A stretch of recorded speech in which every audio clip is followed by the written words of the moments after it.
శిరస్సు నమస్కారం చెప్పి అత్యంత ఒక్కొక్క కొన్ని మీరు శిరస్సును వేసుకోండి, కొన్ని అంత పాదాలని వేయండి, ఒక్కొక్కరుగా వచ్చి వేయండి.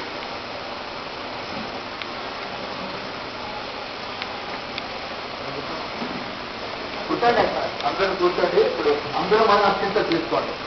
అత్యంత సమయం చేస్తాను, అందరూ కూర్చోండి.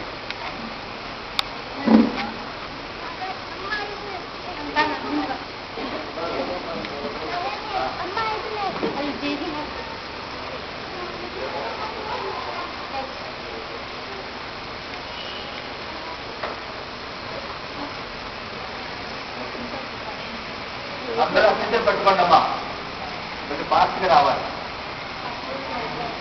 అమ్మా.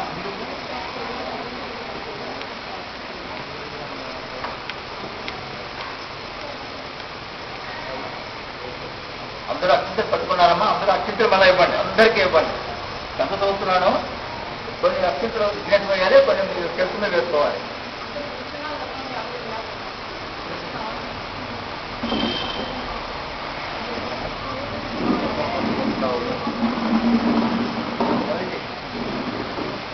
ద్వాపరయుగమున ద్వారకావాసి వచ్చిన ఆ నారదుడు దర్శించి ప్రియ సంపాదన జరుపుతూ స్వామి సాయం సమయం వయ్య ఈనాడు వినాశించి కాన మారు చెప్పందుకే చంద్రుని చూడరాదు కాన నిజగ్రహం కేగద వినుడు అని పౌరుక్తాంత అంతయు శ్రీకృష్ణుడు తెలిసి నారదుని సభ్యులకు కేగే. అంత కృష్ణుడు ఆనాటి రాత్రి చంద్రుని చూడరాదని పట్టణమున చాటింపు చేశాను. శ్రీకృష్ణుడు కీరపిరుడితే నాటి రాత్రి మెంటి వంక చూడకయే వాసమునికి పోయి పాలు పిదుకుతూ పాలలో చంద్రుడు పెట్టమని చూసి ఆహా ఇక నా చెట్టి అపనంది రానుండదో అని సంఖ్యను ఉంటాను. కొన్నాళ్లకు యదువంశరాజు సత్తాజీ సూర్యుని ఉపాసించే సమంతుడమనే పేరు గల మణి సంపాదించి ద్వారకాపట్టణకు శ్రీకృష్ణుడు అంతవాచమ్మా శ్రీకృష్ణుడు మర్యాద చేసి ఆ మణిని మన రాజకుమారమని అడిగిన 8 బాలు బంగారు పోటీ పట్టి దీనిని నేను వ్యాప్తునికైనాను ఏ మందమతికి ఇవ్వనని పొమ్మని ఊరుకుంటాను. అంత ఒకనాడు సత్రాజిత్తు తమ్ముడు పెట్టేనుండా సమస్తమని కంటమ ధరించి రకాల నవ్వెక్కిన బావ ఒక సింహమని మాంసఖండమని ప్రేమించి వారిని చంపి ఆ మణిని కొనిపోతుండగా ఒక భల్లూక సింహము గురిమి ఆ మణిని కొనిపోయి తన కొండ బిలములో తొట్టెలో గమనించిన తన కుమార్తెకు జాంబుడికి ఆటవస్తువుగా నృత్యంగాను. మరునాడు సత్తాజిత్తు తమ్ముని మృతి విని శ్రీకృష్ణుడు మణి ఇవ్వలేదని నా సోదరిని చంపి రక్తం అప్పగించడని పట్టణమును కాచాను. అది కృష్ణుడు విని నాడు క్షీరమని చంద్రమును చూసిన దోషం ఫలమ్మని ఇచ్చి దాన్ని దాపుకొని సమేతుడే ఎర్రమణికి పాపగంతగా ఒక చోట పెట్టేని కలంబను చెంకపు జాడులను బల్లూక కన్యాసమును కనిపించను. ఆ దారిని పట్టి పోతుండా ఒక పర్వత గుహ ద్వారము చూసి పరివారం విడిచి కృష్ణుడు గుహలో లేగి అతడు గాలికి ఉయ్యలపై కట్టుబడిన మణిని చూసి దాని ఎద్దకు పోయి ఆ మణిని చేతపుచ్చుకుని వస్తుంట ఊళ్ళో గాలికి ఏడుదొరింది.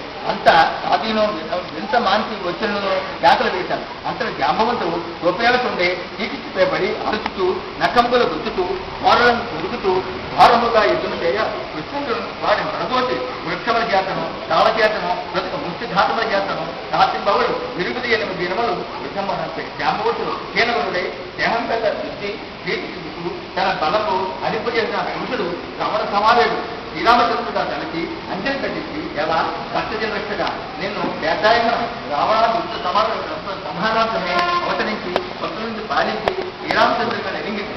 ఆ తలమున నా ఎంత మాట్లాడుతుంటే నన్ను కనుక్కోమని ఆజ్ఞాసండి. నా బుద్ధిమాంద్యముతో మీకు దండయుక్తం చేయవలసిన కోరుకుంటుంది. కాలాంతరం ఈ జనగాన్ని కలిగించింది.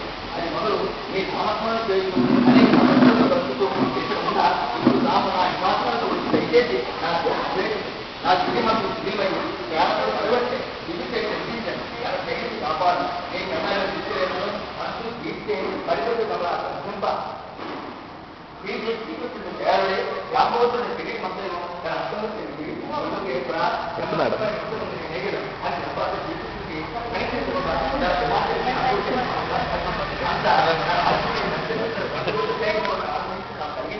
కళ్యాణం పనితో పరంపర చేరి సంతాన సాధించి చిన్నపిల్లలు ఆ విధానం చెప్పి అయ్యో ఎదుర్కోవాలి వాటితో పాల్పడుతుంది. దానికి ఖండితంగా తన కూతురు శిక్షభావం చేయకమని మనీ మొదలని నాకు అర్థంగారు. అంత కృష్ణుడు దేవడే చతుర్థి నన్ను గణపతి యథావిధిగా పూజించి ఈ చెమ్మంటమైన కథని అత్యంత ప్రేమ గడుచువారికి ఆనాడు ప్రమాదమున చంద్రదీపముడు చేయవచ్చు విలాసములు పొందకుండుగా అని మనసీయ దేవత సంతరించి తన నివాసములకి